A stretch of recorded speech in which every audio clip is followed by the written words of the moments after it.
What's up, everybody? It's your boy Muffy with another classic review, and today I'll be talking my thoughts on the another anime series of the Batman show. This one, I think you might know. This came out around 2008. You know what I'm talking about. This is the one that came out on Cartoon Network. Batman, the Brave and the Bold. First aired in Cartoon Network on November 14th of 2008. It ended on November 18th of 2011. And this was mostly based on during the Silver Age of Batman, during the Silver Age around the mid 1940s and in the beginning of the 1950s.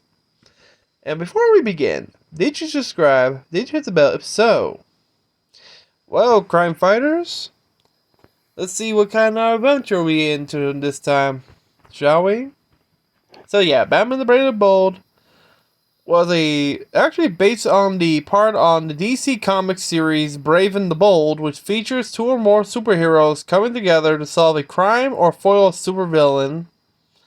As the title suggests, the series focuses on Batman's regular team-ups with various heroes similar to most well-known versions of the original comic book series.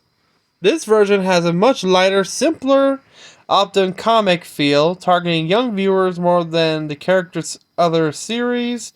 The series premiered, like I said, November 14th of 2008 in Cartoon Network and ended November 18th of 2011. It also aired in Canada in Teletoon. It was the first series produced by Warner Bros. Animation to broadcast in high definition. Which I never knew that. Damn. Who knew? So yeah, each episode of Batman the Brave and the Bold features the main character, Batman, of course, teaming up with other super characters of the DC universe that thwarts villains or solves crimes. The show focusing mainly on the inclusion of the lesser known characters. Most of the episodes have cold opening with an escapade not related to the remainder of the episode. In the first season, the villain was Equinox, who later returned in timeouts for vengeance. In the second season, the villain was the alien Starro.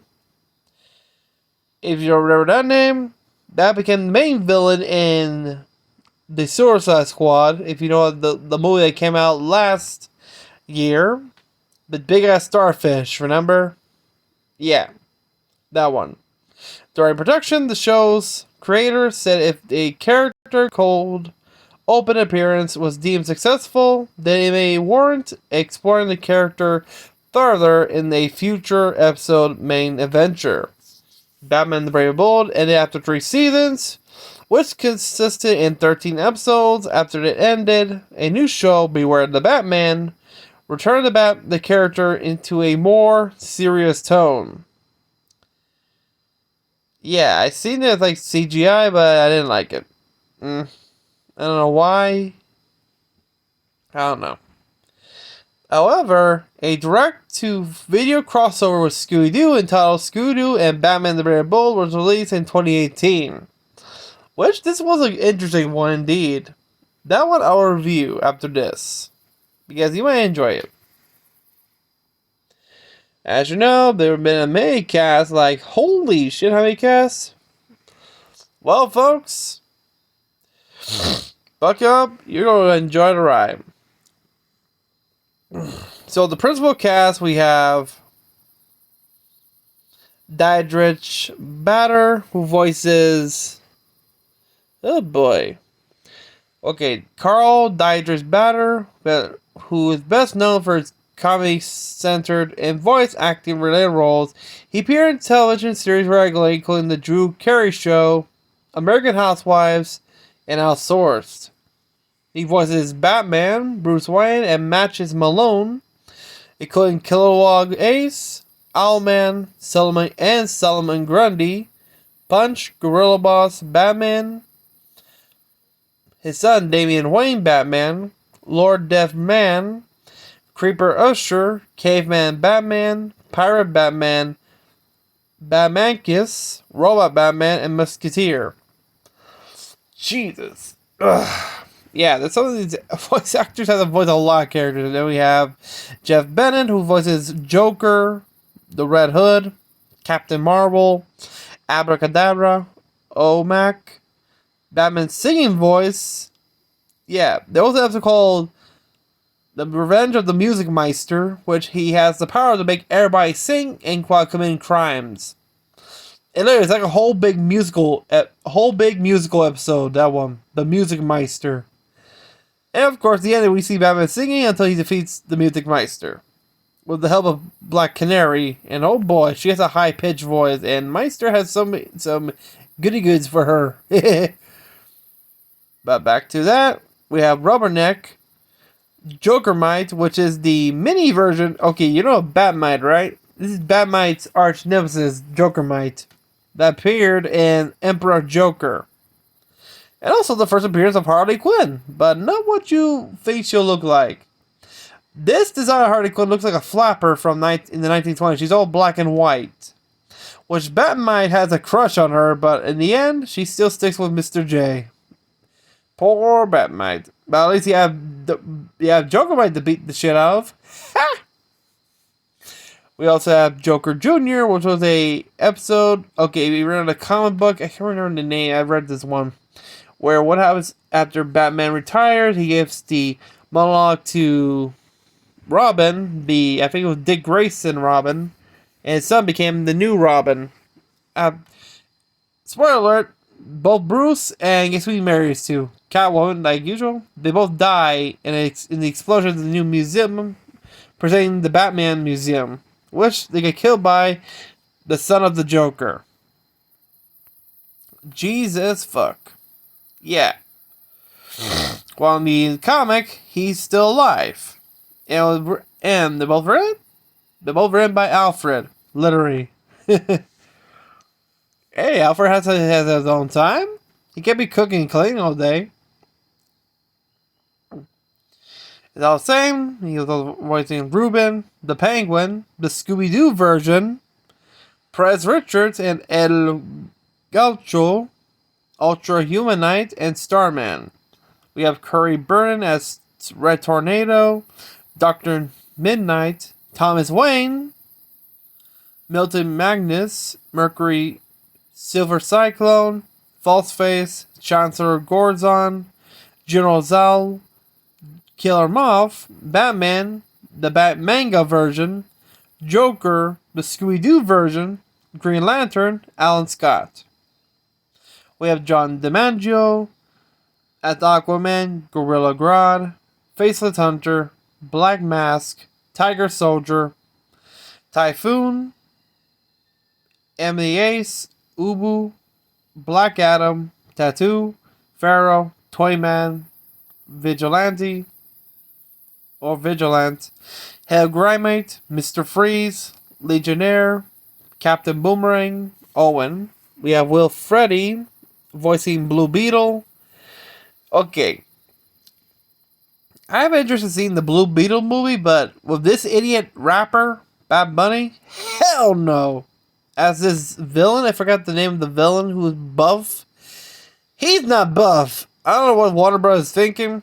You put him in that, it's gonna stay. It's gonna bomb. I'm placing bets. If that thing bombs, I will say, I told you so. Back to Will Freddy. He also voices Scarlet Scarab, Lazy Eye. And of course, we can't have anybody in that match without the great Tom Kenny. Mr. SpongeBob himself, who is the voice of Plastic Man, Babyface, Ray, Deadshot, Mirror Master, Amazing Man. You don't recognize Tom Kenny's voice? You'd be living on a rock. Where were you? We have James Arnold Taylor as Green Arrow, Green Lantern, the Guy Gardner Green Lantern, Blue Bowman, Major Disaster, Wotan, Naboo, Mark Desmond, Argus, Leslie Rocky Davis, Alfred Red, G.I. Robot, and Jace. And we also have special guests, of course. We have Morena Baccaine as Cheetah, Eduardo Ballerini as Vulture and Jack, Xander Berkeley as Sinestro. Clancy Brown as Perdagatin Rotul. We have Gabrielle Catrice as Vicky Vale. Hey, Vicky Vale. If you don't know that name appeared in the 1989 Tim Burton film of Batman, which that's quite rare. Let me see, is that true? Let me see. Never mind. She was actually appeared in issue number 49 of Batman. It was created by Bob Kane and Bill Finger. Okay, so she's been in the comic books before the Tim Burton film. Okay. I didn't know about that. But continuing. We also have Patrick Cavano as Robin, the Damian Wayne Robin. We have Mindy Cohn as Velma Dinkley. Yes, they appeared. We have Jeffrey Combs as Kite Man. Kevin Conroy. Oh, yes. The Kevin Conroy. The Batman from Batman the Animated Series voices Batman of Zurimhar and Phantom Stranger. Fun fact. If you don't know which episode, he voiced Phantom Stranger in the most famous episode of all, Chill of Night, which is the one Batman find out who murdered his parents, and we have both Kevin Conroy, he voices Phantom Stranger, and I forgot the name of the other guy. Shit. Oh yeah, Mark Hamill voices. I forgot the other episode of Phantom Stranger. The Question, I think. Shit, forgot the name of the character. The Spectre. Like both the good and bad, like Phantom Stranger and Spectre, are like once the side of justice. Well, Spectre wants revenge, and to see which side Batman will choose to do. And fun fact, Kevin Conroy. No, because these two are not the only ones that appeared from the original Batman content. We also have when Batman finally meets his parents, both Thomas and Martha Wayne. Guess who they were voiced as? Bring back the late great, the original Batman from the 60s television show, Adam West voicing Thomas Wayne, and Julie Newer, the original Catwoman from the 60s show as well, voicing Martha Wayne. Which, damn. How good is that? I never knew it, because this was something awesome at first, because, come on. How many of you did not know that? Because I was like, wait. Okay. Because this was a good episode, because the Chill of the Night was the episode where Batman trying to find out who killed his parents and who stopped the hit. Literally, because of a guy named Joe Chill, because remember, there's been many possibility who killed his parents. Like, we got the Tim Burton film, it was actually the Joker who killed his parents, which Jack Napier. Now we got Joe Chill.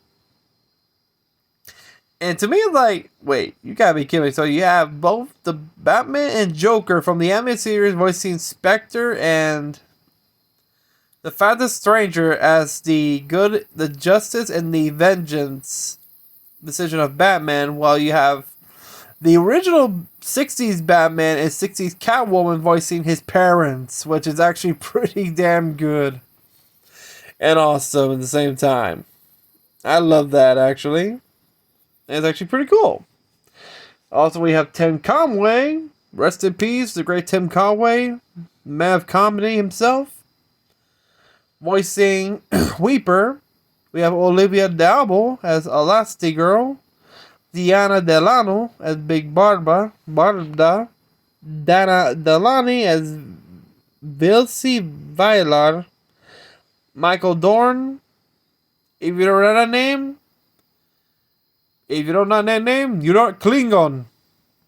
That is Worf right there. The son of Moog. I did not even know that. Are you fucking kidding me? He voiced Bane. That is awesome. He voiced Bane and Cruel the Eternal.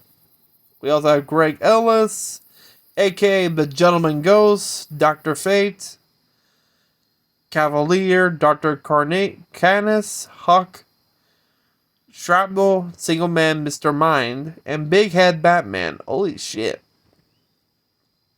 To tell you the truth, I like his voice of Gentleman Ghost and Dr. Fate. I remember the episode where finally get...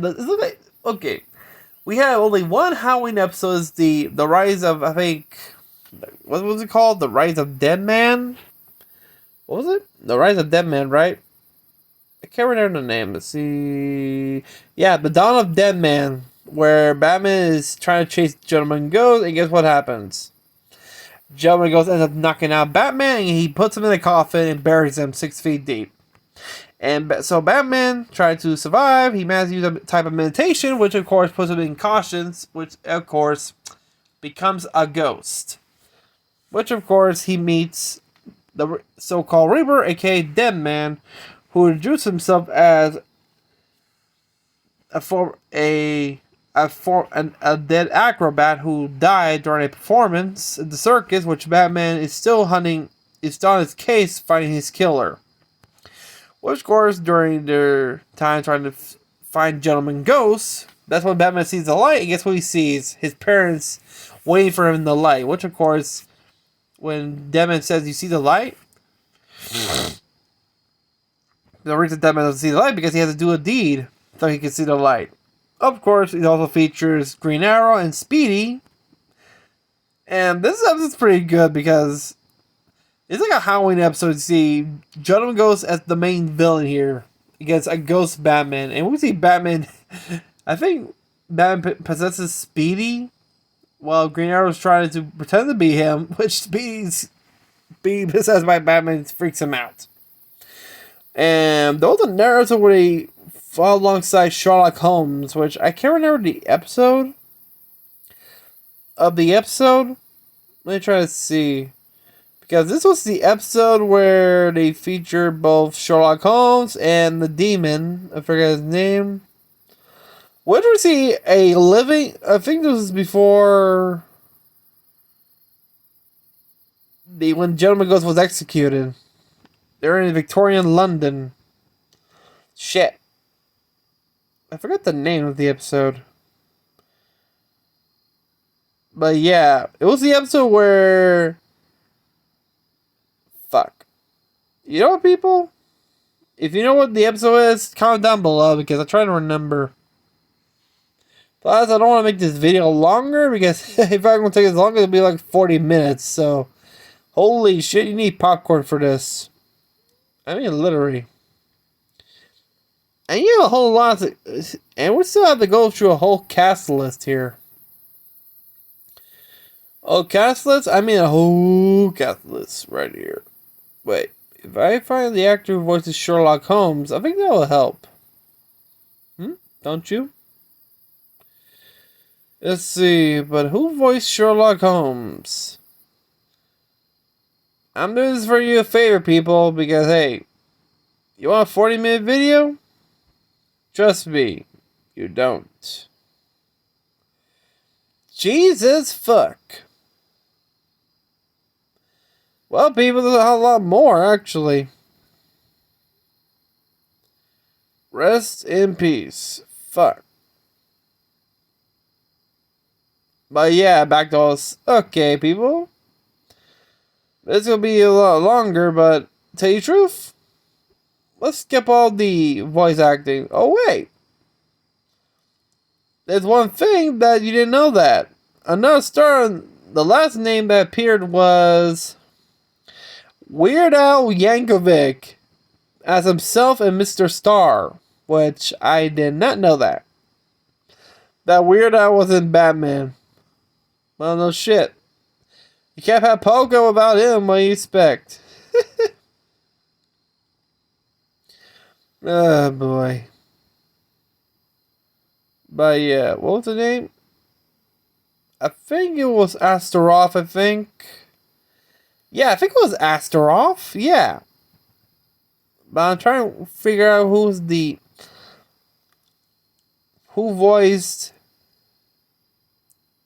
Sherlock Holmes in this episode, because you know which one. We have Space Ghost.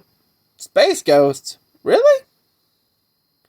Oh yeah, here's the voice of Deadman, voiced by Michael Rosenbaum, who's been portraying as Lex Luthor on the Superman television series Smallville. Ugh. Paul. Oh. You gotta be kidding me. I just found out who voiced Batmite. It's Pee Wee Herman himself, Paul Rubin. I did not know Pee Wee voices Batmite. But wait. Who voices the little Joker? I forgot. Let me go back. Who voices Joker Mite? Jeff Bennett. Okay. Good lord. I did not put two and two together. Got Pee Wee and Jeff Bennett finding each other. Hey! Okay, we got Matthew Lillard, Shaggy, of course. Merlin, Aquaman. Aquaman, too. Huh? Miss Minerva. Wait, I think there was one character missing. Because I remember... I don't know if I was having a Mandela effect. I don't know if I saw Grey Ghost or the Grey Ghost. That one I didn't see. But yeah. I tried to find the episode where was the sorry. As I was saying, there was supposed to be an episode of that. I'm trying to find the episode. As you know, it takes a long time to find the right episode, but yeah. Yeah, Mayhem of the Music Meister. That was the one I was talking about. The one that the villain that made everybody sing, not just the heroes, including the villains as well. It's like one big Broadway song, Broadway episode, which is actually pretty cool and pretty weird as well. But yeah, there's also called the Golden Age of Justice, which features the Justice Society, which we have Old Flash, we have the original Green Lantern. I forget the name of the other cat, the one that took care of Black Canary, who knew her mother. Yeah, who trained Batman as well. Yeah, that's a lot of different stories, but yeah, it's actually a good episode actually. Emperor Joker, oh boy, that's when Joker abuses the powers of Batmite. Now he killed No. He had an enjoyment of killing Batman in many ways, literally. From lasers to trying, even dropping his body in acid. You would see his skeleton still with his cowl on it. With his enjoyment. And guess what? Joker got bored of reviving Batman over and over and over again. Yeah. When you think of many ways to kill Batman, when he got a chance by using Batman's powers, and he got bored of it, wow. I don't think it to him was not worth it anymore. Also, try to remember the episode where... Fuck. Try to remember the episode. The one where Batman works with Sherlock Holmes, along with Astaroth. I don't know if Astaroth is his name? But yeah. Let me look it up. Because... I don't know how many minutes is going, because I think it would be more like 40 minutes. So yeah. But there were other good episodes okay. Talk about Chill of the Night. That episode was pretty damn good. And we also have all the villains there, including not just we have Two-Face, we have Mr. Freeze, we have Poison Ivy, we have Riddler, we have every single villain in Rogues Gallery. And tell you the truth, it's kind of like the first time for me to see designs of Two-Face and Poison Ivy and, well, Joker. He never appeared in the first season until during the episode 2-part episode where Batman's been framed for the crimes that done by Owlman, and we see a flash in the reverse world. He helped the villains who are actually the good guys. And guess who's been the good guy? The Red Hood, which of course never showed his face, and we knew who it is. It was the Joker. If you don't know the whole origin story,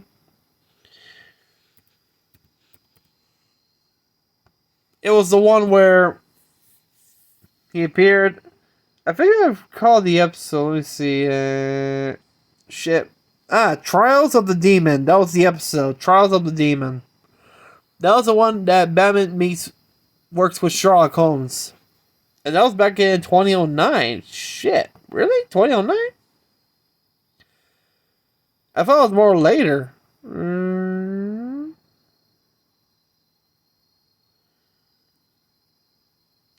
Yeah, here it is. No, it's from 2010. I think it was season. What season was that? It was season. Oh, season 1. Okay, I thought it was more later. But yeah, it actually features the origins of the Gentleman Ghost, which is actually pretty cool. Cool in alignment with the demon he promised to bring. Also, the series appeared in video games as well, including one for the Wii, Nintendo DS, and also the 2DS, the 2D side-scroller for 2 players, Gentleman Ghosts, Mongol, Catwoman, Gorilla Grodd, Catwoman are major villains in the game. Pretty cool. And we also have another one called DCBeyond.com launched a Unity 3D Batman the Brave and the Bold game for fans to play the game for free online. There was also a soundtrack as well.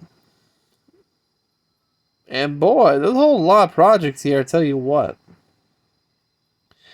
As for the production, the show had no overarching story, instead having most episodes stand alone. The show is lighter in the tone of the previous Batman series, depicting the Dark Knight as more lighthearted and playful, with dry ironic wit. The show features various references from both the Batman in media, including the 60s Batman television show.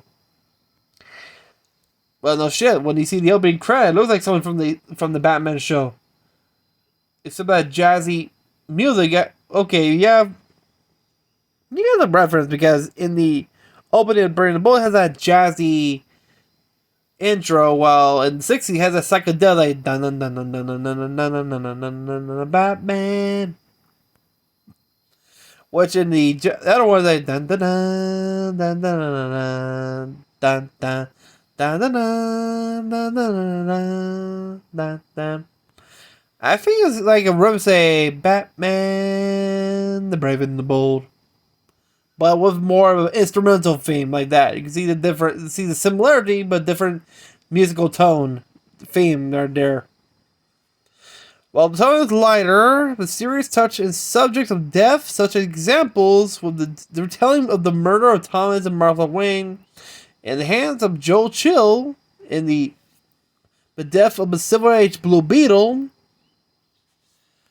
the assassination of Boston Brand, the death of the first Black Canary, aka Black Canary's mother, the execution of Gentleman Jim Craddock, aka Gentleman Ghost, and the self-sacrifice and death of Moana Beast, and the Doom Patrol.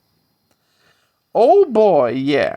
The tone of the series was addressed in the episode The Legends of the Dark Knight, when Batman broke the fourth wall to read out the missive from one of the show's creators. Batman's rich history allows him to interpret her in a multitude of ways to be sure that this is a lighter incarnation, but is certainly no less valid and true to the character's roots than the torture Avenger crying out for his mommy and daddy. Sorry, it's a reference from the movie Batman Beyond Return of the Joker, when the Joker found out who Batman really is after torturing Robin. Not the one that became Nightwing, the second Robin, the younger one. I think it was Ward, no, Dick Grayson. I try to get always confused. But he found out, even Joker made a reference that, oh, he's crying his mommy and daddy. It'll be hilarious if it wasn't so pathetic. What the heck, I'll laugh anyway. Yeah, that was a reference from Joker from that movie when you heard that line. The show's creators have chosen to go with a lesser-known characters. In many instances, many are those who were previously teamed with Batman in the 70s run of the Brave and the Bold comic book, such as Green Arrow, Wildcat, that was the one I was trying to find out. That was Batman's mentor, Wildcat, who also took care of Black Canary, the daughter, not the daughter, after her mother passed away during a mission. And he's also one of the members of the Justice Society, the original Justice League, along with the old Flash as well, including the old Green Lantern. But back to this. Also, with Wildcat, we have Plastic Man, and even the Joker. And right now, this is the... And these characters have appearance and feel very akin, both their Golden and Silver Age incarnation, which... If you haven't seen the Joker's appearance in Batman the Brave and Bold, he resembles his design from the Golden and Silver Age comic book style from the around the 40s and the 50s. That giant, massive grin, the pointy chin, yeah, like that. That's how he looks in the comic books, and also that as well. Also, while the show also featured major heroes such as Green Lantern and The Flash, it constantly focused on lesser-known individuals that portrayed heroes such as Guy Gardner and Jay Garrick, rather than the more popular, better-known like Hal Jordan and Barry Allen, until Barry appeared in the second season episode Requiem for the Scarlet Speedster, though this episode centers around Kid Flash and Jay Garrick, while Hal appeared in the first season episode, The Eye of Despero, as well as the third season episode, The Scorn of Star Sapphire. In the episode Batman Presents Batman Strange Cases, Batman even teamed up with Scooby-Doo and the Mystery Inc. gang to defeat Joker and the Penguin in a retelling of two similar crossovers from the new Scooby-Doo movies. And additionally, Batman alter ego of billionaire playboy Bruce Wayne did not appear as an adult during the series in situations where Batman was unmasked. His face was kept hidden until the season 2 episode Chill of the Night, when Batman finally confronts Joe Chill. From the episode onward, whenever Bruce appears, his face is no longer silhouetted, as in the Knights of Tomorrow, which that's the episode where Batman retires and gives the title of Batman to Robin, aka Nightwing, and he marries Catwoman. It has a child, Damian Wayne, which you all know. I already told you this. And damn, the whole lot, actually. As for including the crew, we have Michael Jelinek as producer and story editor, Amy McKinnon as line producer, Sam Register as executive producer, Andrea Romano. I think that name sounds familiar. Oh yeah, she is familiar because Andrea Romano was a former casting director, voice director, and voice actress whose work includes Batman the Animated Series, Ben 10, Ultimate Alien, Tiny Toon Adventures, Animaniacs, Bonkers, Freakazoid, Pinky and the Brain, Teen Titans, and Avatar The Last Airbender, and so much more. Which, damn, I did not know that. And James Tucker as producer. As for home media release, wow, it's a whole lot of information, I'll tell you what. How much? How about this? That's enough for you? Good. Sorry, my allergies started to act up again. By January 2009, the first issue of Batman the Brave and Bold as a comic book brought back in 2009.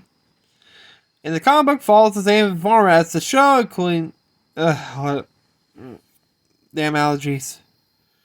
What including... yeah. Sorry. Including Matt Wayne Jr., Torres, and Landry Walker. As for the soundtrack, it's by La La Land Records, if that's a familiar one. I already mentioned when they did the ones for the anime series and Batman Mask of the Phantasm. Which, oh boy, there's a whole lot. If you guys are interested in seeing the series, go for it. I recommend it. You won't fall for it because you'll love it. But yeah, folks, those are my thoughts on Batman the Brave and the Bold. And to me, I consider this one of my favorite Batman shows, along with the animated series and Batman Beyond. I like how they kept the tone. Is like this. It takes back to the golden silver age of Batman comics from the DC comics, including the design, the feel right there. Like just the same style. Like okay, we've seen Batman in the around the 40s and 50s with that blue cowl instead of his trademark black one. When he appeared in his first appearance, it went from black to blue, then gray tone. There was even one he's wearing red and purple. I don't know where that came from, but yeah. Including designs of each character, including Two-Face, which yeah, that's actually that's the same design as Two-Face from the comic, which from Detective Comics, in the front cover of his first appearance. And also, we have other characters, including the return of the Grey Ghost. I'm not joking. The Grey Ghost did appear in Batman: The Brave and the Bold in an opening one. Let me see. Let's see, Grey Ghost.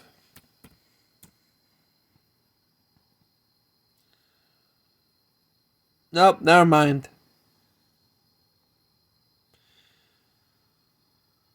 Nope, he didn't appear in Batman: The Brave and the Bold. Never mind.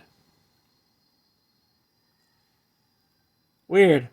I think it was the Mandela effect. Whoops. I thought he appeared in Brave and the Bold. Weird. Actually, he didn't. Never mind.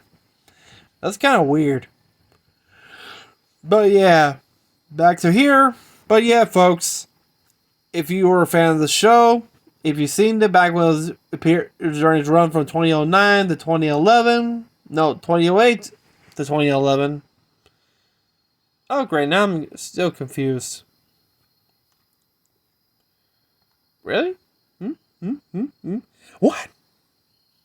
So, yeah, it was 28 to 2011. Okay. Thanks, Sick. So, yeah. Until then, and remember, I didn't mention director because, remember, different director for different episode. Some do multiple, some don't. And it was also music composed by Christopher Carter, Michael McCurson, Lolita Reminis as well. But yeah, people, let me know what you think of Batman: The Brave and the Bold. Did you like this show? Did you have a favorite episode, favorite hero, villain, extra cast? To me, my episodes were The Dawn of Deadman, Trials of the Demon, Chill of Night, and Knights of Tomorrow, Emperor Joker. I don't know what else. I think it was the one that features the first time we see the Joker when he helps Batman declare his name and falls to his old tricks. Whoopie doo. But yeah, let me know in the comments down below on what was your favorite episode, favorite villain, hero, appearance, you name it. And if you're new to the channel, remember to subscribe, hit the bell, like this video. And remember our goal is to hit 1 million subscribers or at least 500k because we're aiming at because on May of this year is our 11th anniversary of around 2013 to 2023. So it's a big deal. Let's make this happen, people. And until then, have a great day, everybody. Peace out.